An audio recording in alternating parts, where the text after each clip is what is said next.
3 ఇప్పించండి పిల్లోడి వాడి అన్న ఇప్పించండి. ఈ 2 నాకు ఏదో ఒకటి ఇస్తే నేను పలానా తారీఖున పలానా నేను దానం చేసుకుంటా.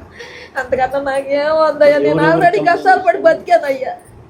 మనం మే 9 నుంచి ఆ తర్వాత ఎవరెవరి దగ్గరికి వెళ్ళి మనం కంప్లైంట్ చేసినాం, కమిషనర్ సిపి దగ్గర చేసినాము. చేశారు మా అమ్మాయి వచ్చారండి. నాకు ఫోన్ చేసి మా అబ్బాయిని చంపేస్తున్నారంట కృష్ణలంక పోలీస్ స్టేషన్లో, ఎవరన్నా జర్నలిస్ట్ని తీసుకొని రమ్మని చెప్పారు, అర్జెంటుగా రామా అని అన్నారు. సరే ఆ రోజు సాయంత్రం నేను వెళ్ళి ఏంటండి సిస్టర్ చెప్పింది, నీ కొడుకుని చంపేస్తాను, నువ్వు దండ రెడీ చేసుకోన్నారంట. ఎందుకన్నారు మీరు చంపేస్తానన్నారు, దండ రెడీ చేసుకోమన్నారు. అది 9వ తారీఖు కాదండి, తర్వాత వెళ్ళానండి. వెళ్తే బయట అడిగితేనేమో అశోక్ అనే కానిస్టేబుల్ ఉన్నాడమ్మా ఉన్నాడు పంపిస్తామని చెప్తున్నారు. ఎస్ఐ గారిని అడిగాను, ఎస్ఐ గారు ఏమో పైన ఉన్నాడమ్మా అని చెప్తున్నారు. సిఏ గారి దగ్గరికి వచ్చి అడిగాను, అడిగితే ఆయన సరిగ్గా సమాధానం చెప్పట్లా. ఏంటి వీళ్ళు ఇలా చెప్తున్నారని నేను ఇంటికి వచ్చేసామా, నువ్వు రా రేపు పొద్దున్న తీసుకొని వెళ్తాను. మళ్ళీ ఈవిని తీసుకొని వెళ్ళాను. 2వ రోజు మళ్ళీ వెళ్ళానండి. ఏంటి ఇవి అలా తేడాగా ఉన్నారు, సరైన ఆన్సర్ ఇవ్వట్లేదు, అసలు పిల్లోడు ఉన్నాడో లేడో చెప్పట్లేదు. ఈవిడ చూసింది కొట్టడము, అబ్బాయి కేకలు వినటము, ఈ బాబుతో పాటు ఇంకా 4 నా సబ్జెక్టులో ఆ సెల్లో వేయటము, వాళ్ళందరినీ పంపించేశారు మన సబ్జెక్టుకి. కానీ ఈ పిల్లని పెట్టలేదు. వాళ్ళ ముందే ఈయన్ని బాగా కొట్టారు, తలకి దెబ్బ తగిలి కళ్ళు తిరిగి పడిపోయాడు. కాళ్ళ గోళ్ళు తీసేశారు. ఒక డాక్టర్ని పిలిచి కాళ్ళ గోళ్ళు తీయించారండి. ఈ చేతులు 2 చేతులు వేసేసారు, 2 చేతులు బొట్టిన వేలు గోళ్ళు కూడా పీకేసారు. మెడ ఇరిసేసారండి, మెడగాడి ఇరిగిపోయింది. చూసాము. లాస్ట్ టైంలో పిల్లాడు మా అమ్మని చూపించండి, ఇలా ఏలాడు పడిపోయి మా అమ్మని చూపించండి మా అమ్మని చూపించండి అని. ఆఖరి టైంలో అప్పుడు కూడా వాళ్ళ మనసు కరగలేదండి. ఇద్దరు నడవలేకపోతే 2 కానిస్టేబుల్స్, బాబురావు ఇంకోటి పేరు ఉంది అశోక్, భుజం మీద చెరొకళ్ళు పట్టుకుని ఈడ్చుకొని పైకి వెళ్ళి పడేశారండి. మా కళ్ళ ముందు కాదండి,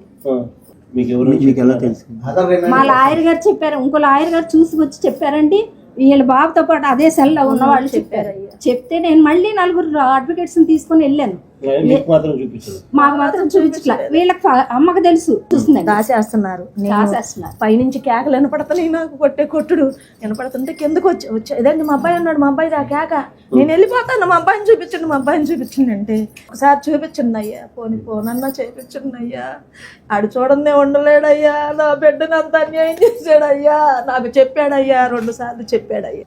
నేను అతను కస్టోడియల్ డెత్ లాగా ఉందని చెప్పేసి డౌట్ వచ్చిందండి, ఎవరు సరైన ఆన్సర్ ఇవ్వట్లేదు. చివరిసారిగా గొడవేసి అడిగాను సిఐని, ఏం చేస్తావు చేసుకో, నీకు దిక్కున్న చాటు చెప్పుకో, రిట్టేస్తావా వేసుకో. డీజీపీకి కంప్లైంట్ చేశానండి, డీజీపీకి కంప్లైంట్ చేశాను. అక్కడి నుంచి కమిషనర్కి వచ్చింది ఆ లెటర్, తీసుకున్నారు, సైలెంట్ అయిపోయారు, ఏం పట్టించుకోలే. హ్యూమన్ రైట్స్కి వెళ్ళి కంప్లైంట్ చేసి ధర్నా చేసాం. ధర్నా చేసి హైకోర్టులో రిట్ వేసాం.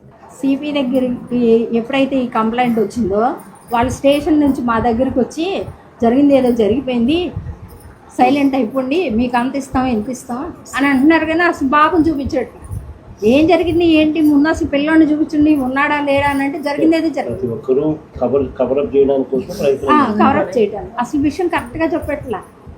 కొన్ని కొట్టాడు, నేనన్నానండి మీరు కొట్టారు తెలుసు, వాడికి సీరియస్ అయింది, మీరు ట్రీట్మెంట్ ఇప్పిస్తున్నారంట, బాబుని ఇచ్చేయండి, మేము కేసు పెట్టుకోం, వాళ్ళ అమ్మ చచ్చిపోయేలా ఉంది, మేము కేసు పెట్టాం, ఏమొద్దు, చిట్లు పోయినాయండి, కాళ్ళు చేతులు చిట్లు పోయినాయి. 2 కేసులు ఉన్నాయండి, ఆ 2 కేసుల్లో కూడా వారెంట్ ఉంది. వారెంట్ మీద తీసుకొచ్చి అంత పని చేస్తారని ఎక్స్పెక్ట్ చేయలేదండి. అంత దారుణంగా కొట్టి చంపాల్సిన అవసరం ఏముంది, వారెంట్ మీద పట్టుకున్నావు తీసుకెళ్ళి కోర్టుకు పెట్టాలి. కోర్టుకు ప్రొడ్యూస్ చేయాల్సిన కేసు ఇది. అవునండి, అసలు తన దగ్గర చిన్న ఇష్యూ అండి, కేసులన్నీ కొట్టేశారు, 2 ఉన్నాయి. వారెంట్ కి సంబంధించి వీళ్ళు తీసుకొచ్చి మామూలుగా వీళ్ళు చేయాల్సిన పని ఏంటంటే కోర్టు పెట్టాలి.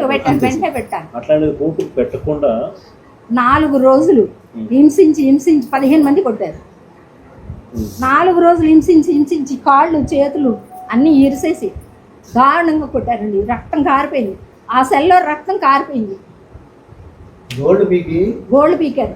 ఆర్ఎంపీ డాక్టర్ సుబ్బారావుని ఒకరిని తీసుకొచ్చి ట్రీట్మెంట్ వారికి ట్రీట్మెంట్ చేయడం కట్లు కట్టి అక్కడ ఉన్న వాళ్ళందరూ చెప్పారండి ఆ చుట్టుపక్కల వాళ్ళు కూడా ఆడి కూడా తీసుకొచ్చారు. ఆర్ఎంపీ డాక్టర్ వివరాలు అన్నీ తీసుకొచ్చారండి. ఆ 2 కాళ్ళకి ఇంజెక్షన్ చేస్తే 2 కాళ్ళు పడిపోయినాయి పిల్లడివి. 2 కాళ్ళు పడిపోయినాయి. అంటే వీళ్ళు ఫుడ్ పెట్టకుండా కొట్టి తిట్టి ఇంజెక్షన్ చేసినప్పుడు 2 కాళ్ళు పడిపోయినాయి. 2 కాళ్ళు పడిపోతే 2 కానిస్టేబుల్స్ ఈడ్చుకుంటూ తీసుకెళ్ళి పైన ఒక చిన్న రూమ్ ఉంది. ఆ రూమ్లో వాడు కేకలు అనపడుతుంది నాకు పైనుంచి కేకలు అనపడుతుంది. అమ్మో ఇది నా పిల్లాడు గొంతు. నేను ఎదురుగా ఒకడు ఉంటే తోసేసి నేను గబగబా వచ్చేసాను. నా పిల్లాడమ్మా మీ అబ్బాయి కదరా యువతలకు రాను ముందు అడ్డం వెళ్ళిపోయారండి. 2 వచ్చి అడ్డం నుంచున్నారు. పైకి వెళ్తుండే ఆ పిల్లోని కొడుతుంటే కేకలు వినిపిస్తున్నాయి. అక్కడ వెళ్ళే దారికి అడ్డం నుంచున్నారు 2 కానిస్టేబుల్. అంత నుంచోని బంధించి కొట్టాల్సిన అవసరం ఇందులో ఏం లేదండి. మేము ఆల్రెడీ కృష్ణలంక పోలీస్ స్టేషన్లో ఇతను గత 20 సంవత్సరాల నుంచి ఏజీఎస్లో చేసేవాడు. ఎస్ఐగా చేసేవాడు. ఈ నాగరాజ్ అనే అతను ఫస్ట్ నుంచి దూకుడుగా ఉండేవాడు. మా పిల్లోడు ఏదైనా చిన్న చిన్న తప్పులు చేస్తే తీసుకెళ్ళి పడతారు పోలీసు వాళ్ళు అన్న తర్వాత పెద్దన్న పాత్ర పోషిస్తారనేది ఇది అందరికీ తెలిసిన సాధ్యం. వీళ్ళందరూ ఫ్రెండ్లీ పోలీస్ అన్నారు కదా. ఈ ఫ్రెండ్లీ పోలీస్ అంటే మనిషిని తీసుకెళ్ళి కొట్టి చంపి శవాన్ని కూడా భస్మం చేసి తీసుకెళ్ళి వాళ్ళే కాల్ చేసి బూడిది కూడా ఇవ్వకుండా వాళ్ళ పరిస్థితి అలా ఉంది ఆ సిఐ నాగరాజ్ది. మేము మామూలుగా వాళ్ళు మా దగ్గరికి ఒక మనిషిని పంపించారు కానిస్టేబుల్ పంపించినప్పుడు మేము చెప్పాం, మీరు మర్యాదగా మనిషి ఉంటే మనిషిని అప్పు చెప్పండి, లేకపోతే బాడీని అప్పు చెప్పండి. మేమెవరో రోడ్డు పక్కన వాళ్ళలాగా వెనక ముందు ఎవరో లేనట్టుగా ఆడబిడ్డ అలా తిరుగుతుంటే, అయ్యా నేను మీకు తెలుసు కదయ్యా, మా బిడ్డ మీకు తెలుసు కదయ్యా, మా తమ్ముళ్ళు మీకు తెలుసు కదయ్యా, అయ్యా ఒక్కసారి మాట్లాడించండి అయ్యా అన్నప్పుడు మీ హృదయం కలగనప్పుడు మేమెందుకు ఊరుకోవాలి అన్న ఆలోచనతో మేము బయటకు వచ్చాం. బయటకు వచ్చిన తర్వాత మేము ఒకటే అడిగాం. మా దగ్గరికి వచ్చిన కానిస్టేబుల్స్కి వీళ్ళందరికీ మేము ఒకటే చెప్పాం, మర్యాదగా మీరు మనిషిని అప్పు చెప్పండి లేదా బాడీ అప్పు చెప్పండి. ఈ 2 జరగని పక్షంలో మేము ఏం చేయాలన్న దానికి కూడా మేము వెనక ముందు ఏం ఆలోచించాం. మేము 10 మంది ఫ్యామిలీ మెంబర్స్ ఉన్నాం. మేము మిడిల్ క్లాసు. ఇంతకన్నా మిడిల్ క్లాస్ వాళ్ళు ఉంటారు. రోజువారీ రిక్షా తొక్కుకునేవాడు, ఆటో తోలుకునేవాడు, రోజు కూలి చేసుకునేవాడు. వాడికి అన్యాయం జరిగితే సపోజ్ ఎవరూ రారు, వాడు ఎక్కడికి వెళ్ళాడు, ఏ స్టేషన్కి వెళ్ళాడు, ఏ కోర్టుకి వెళ్ళాడు, అంతా మ్యానిపులేట్ చేసి వాళ్ళే చేసుకుంటారు. ఇలా ఆల్రెడీ 2 రోజుల క్రితం ఇంకొక అతను చనిపోయాడు, 15 రోజుల క్రితం. ఈరోజు ఈ తల్లి ఏడిసింది, అప్పుడు ఆ తల్లి ఏడిసింది, ఇప్పుడు ఇంకో తల్లి ఏడుస్తుంది, రేపు ఇంకో తల్లి ఏడిసింది. ఇలాంటి ఏడుపు అనేది ఇంకోసారి ఉండకూడదు అనేది మా కోరిక.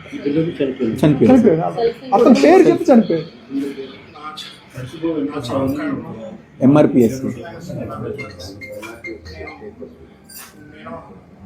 మాది కూడా తప్పైపోయింది. నన్ను వెంటాడి వేస్తున్నారు. గత 3 నెలల నుంచి నన్ను కొడుతూనే ఉన్నారు. నేను ఇంక బతకలేకపోతున్నాను. నా సహకారం కృష్ణాక్షయ్య గారు ఇంక నేను బతకలేను. గులికలు ముందు తాగేస్తున్నాను. నా సహకారం కృష్ణాక్షయ్య గారు. చూడండి అంట, నెక్టరస్ క్రిమినల్ కాకుండా మేమందరం ఊరుకోవాలంట. ఏసీపీ అవుతున్నాడంట, బేరం తీసుకొస్తున్నారండి. చూస్తాం.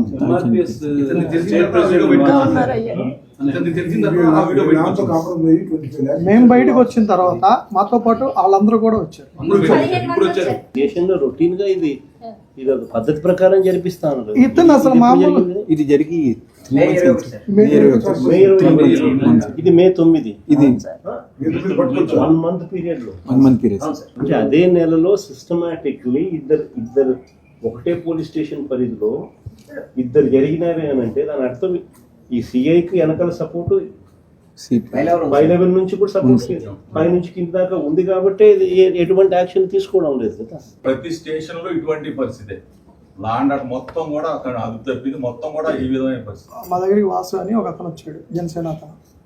మేము ఒకటే చెప్పాం, మేము రాజీ పడే మనుషులం కాదు, మేము ఎవరికి రాజీ పడాల్సినంత అవసరం లేదు, మాకు ఇస్తే మనిషినే ఉండే, లేదంటే డెడ్ బాడీ అప్ చెప్పండి, లేదంటే కనీసం బూడిదన్నా ఉండే.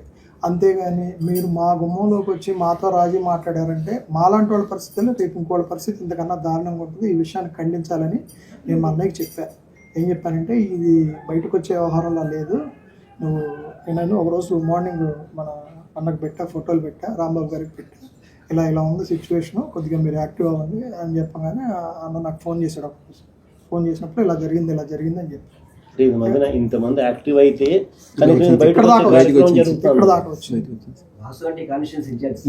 Janasena incharge sir. అమిసెట్ వాసు అని చెప్పి ఆయన పంచాయతీ చేయడం తను పంచాయతీ అయితే చేస్తాడు. అతని కారులోనే తిరుగుతున్నాడండి, అతని కారులోనే తిరుగుతున్నాడు సిఐ. మేము 4-5 సార్లు చెప్పాం కూడా, మీరు మమ్మల్ని ఇబ్బంది పెడతాం కరెక్ట్ కాదు, మా వాళ్ళని ఒప్పిస్తాం, డబ్బులు అంత ఇస్తాం ఎంత ఇస్తామంటే. ఇప్పుడు ఆల్రెడీ ఒక అతను మే 9వ తారీఖు 10వ తారీఖు ఒక అతను చనిపోయాడు, మళ్ళీ ఇది 2. ఇలా ఇంకెంతమంది తల్లిలు ఏడుస్తారన్న ఆలోచనతోనే మేము బయటికి రావడం జరిగింది. మేము బయటకు రాగానే రాంబాబు గారు కానీ విష్ణు గారు కానీ వీళ్ళందరూ కూడా మాకు సపోర్ట్గా వచ్చారు. కాంగ్రెస్ పార్టీలో నారాయణ శెట్టి గారు కానీ కొల్లకొండ గారు కానీ అందరూ వచ్చారు, ఆల్ పార్టీస్ అందరూ వచ్చారు, మాకు హెల్ప్గా నుంచున్నారు. అది జరిగింది సార్. అందులో క్లియర్ కట్గా కనిపించేది ఏంటంటే సిఐ పై నుంచి సపోర్ట్ ఉంది కాబట్టి ఇంత యథేచ్ఛగా జరుగుతాం. బాగా ఉందండి. ఎందుకంటే మీరు డీజీపీకి మీరు కంప్లైంట్ చేసినా నో యాక్షన్, కమిషనర్కి వస్తే కమిషనర్ దగ్గర నుంచి మీకు నో యాక్షన్. స్టేషన్ సిఐలు, ఏసీపీలు, కమిషనర్లు, చివరికి డీజీపీలు దాకా అందరూ నెక్సెస్లో దీంట్లో భాగంగా అందరికీ ఏం జరుగుతుందో తెలిసినా కూడా అందరూ దాన్ని కవరప్ చేసే కార్యక్రమమే జరుగుతుంది. కానీ సీరియస్గా యాక్షన్ తీసుకోవాలని లేదు. యాక్షన్ తీసుకునేటట్టుగా అయితే సస్పెన్షన్ ఎందుకు చేసినారు? అసలు ఫస్ట్ ఆఫ్ ఆల్ సిఐని ఎందుకు సస్పెండ్ చేసినారు? అంటే హత్య జరిగిందని ఒప్పుకున్నట్టే కదా. ఇది మన హాస్పిటల్ నుంచి వచ్చింది ఫోటో. ఇప్పుడు వీళ్ళకి ఎలా పోలీస్కి ఎలా ఇన్ఫర్మేషన్ ఉంటుందో, ఆ స్టేషన్లో ఉన్న ఒక 5 ఖైదీలు కలిసి ఉంటే వాళ్ళ దగ్గర నుంచి వాళ్ళల్లో ఎవరో ఒకరు ఉంటారు కదా. ఒకసారి 10 మంది ఖైదీలు లోపలికి తీసుకెళ్ళినప్పుడు ఓ 4-5 కొడతా ఉంటే కింద ఉన్న 4-5 ఎవరిని తీసుకెళ్లారు ఏంటి అనేది ఇన్ఫర్మేషన్ ఉంటుంది కదా. వాళ్ళు బయటకు రాగానే మీ మేళన్నోళ్ళు ఇలా కొడుతున్నారని చెప్పి అక్క దగ్గరికి వచ్చి, అమ్మ మీ అబ్బాయి మీద ఇలా కొడుతున్నారు, 15-20 రోజులు తిరిగింది. మేమేమంటున్నా, ఆడబిడ్డ ఏడుస్తుంటే ఆ ఏడుపు కూడా కరగలేదని మా కోపం. లోపలికి వెళ్ళేటప్పుడు ఎవరైంది తెలవట్లేదు, నన్ను వెళ్ళవట్లేదు, అందరూ అడ్డంగా బలలేసి కూర్చున్నారు. చూసారు చంపారని చెప్పింది. నన్ను నానా తిట్లు తిట్టాడు, అందరు ముందు కూడా నన్ను తిట్టాడు. అదేంటయ్యా నన్ను తిడుతున్నా, నేనేం చేశాను అయ్యా అని కూడా అన్నా. నేను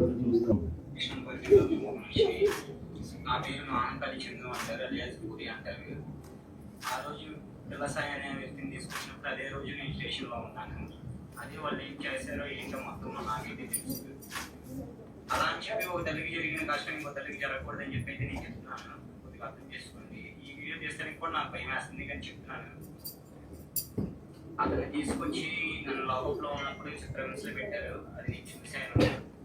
నేను బయటకు వచ్చి చెప్దాం అనుకున్నా, చాలాసార్లు నాకు జరిగింది.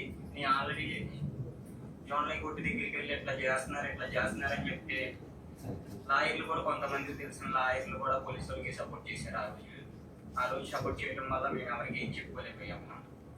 అదే గోడ మీద నుంచి డ్యూటీ తీసి పడిపోయినా కూడా మనిషిని చూస్తా కూడా మంచి నీళ్ళు పోయకుండా వెళ్ళిపోయారు. ఆ వ్యక్తిని వాళ్ళు ఏ విధంగా అయితే ఎక్కడి నుంచో తీసుకొచ్చి ప్రెమిస్లు పెట్టి ఆ రోజు మాత్రం స్టేషన్లో చేసింది అదైతే ఎవరికి గ్రాహ్యం కాదు. నీకు లా తెలిసిన ప్రకారంగా అయితే నువ్వు ముద్దాయి నీకు సార్ అరెస్ట్ వారెంట్ ఉందంటే నువ్వు పట్టుకొని ఎల్పీడబ్ల్యూ వాలంటీర్ కోర్టులో పెట్టాలి. కానీ ఇలా న్యాయంగా అన్యాయంగా అదే మనిషిని తీసుకెళ్ళి నువ్వు జైల్లో పెట్టాలి. అమ్మ తల్లి గారు బాగుందా బాగోలేదా నా కొడుకు ఉన్నాడని కూడా ఒక ఆచూకీ అనేది తెలుసుకునేది వాళ్ళ అమ్మగారు.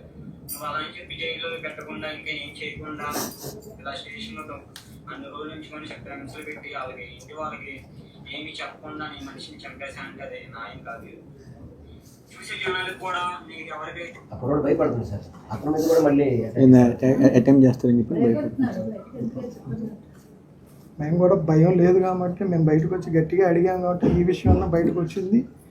ఆ తర్వాత అందరిలో ఇప్పుడు ఎవరికైతే అన్యాయం జరిగిందో వాళ్ళందరూ కూడా 1 by 1 బయటకు వస్తున్నారు సార్. అది అందరం మీకు సపోర్ట్గా లోతైన ఎంక్వైరీ జరగాల.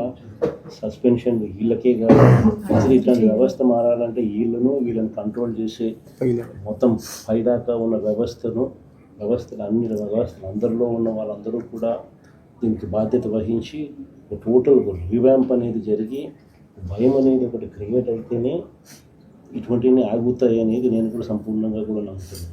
ఖచ్చితంగా విల్ ప్రెస్ ఫర్ అన్ని రకాలుగా మీకు సపోర్ట్ చేసే విషయంతో